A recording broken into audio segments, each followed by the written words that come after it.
So first we're going to talk about what is healthy cooking. Well, healthy cooking means that you are cooking in a way that promotes your health. But what does that mean, right? Well, I'm going to give you 3 rules that you can use to make sure you are cooking healthy at home. So our first rule is you want to keep the nutrients in the food. You want to make sure your food is retaining nutrients. The nutrients is going to be things like the vitamins, the minerals, antioxidants, the fiber, the protein. We want to make sure that those things are staying in the food. That way we are getting all of those nutrients. And the thing is that when we cook or prepare food, sometimes we can cause the nutrients to be destroyed or leave the food. This is called nutrient loss.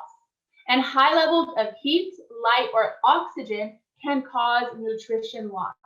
So you want to make sure you are keeping the nutrients in the food so that way you're getting the nutrition your body needs. And I'm going to be telling you how you can do that later on. So our second rule is you do not want to add any unhealthy ingredients to your food. Well, what ingredients should we be avoiding? I like to call them the infamous 3. So that's going to be fat, salt, and sugar. You do not want high amounts of fat, salt, and sugar in your food. Well, why is that? Does anybody know? Does anyone want to let me know in the chat? Because I know we always hear about fat, salt, and sugar. Well, why do we not want to be eating high amounts of that? Anybody want to give me a guess in the chat?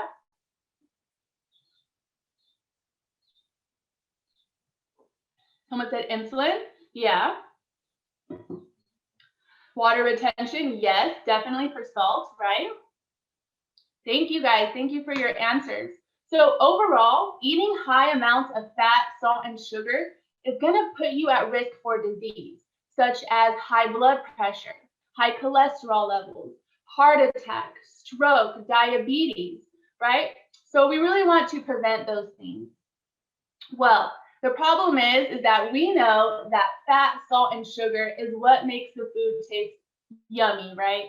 Well, later tonight, I'm going to be sharing some ways that you can make your food taste delicious without these unhealthy ingredients.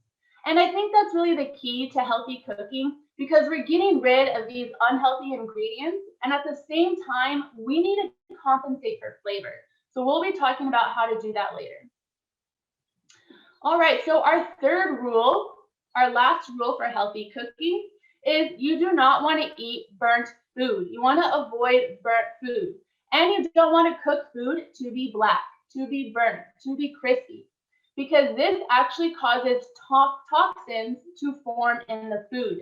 These toxins are called carcinogens, meaning that they could potentially cause cancer. So let's say you throw some chicken on the grill, right? And it gets those black, crispy pieces on the chicken. Well, those pieces now have toxins in those pieces that can potentially cause cancer. So it's really important when you are cooking, you want to avoid burning, charring, or blackening the food. So to review our rules really fast, we have keep your nutrients in the food, keep it low in salt, fat, and sugar, and you want to avoid burnt food. So those are our 3 rules to healthy cooking.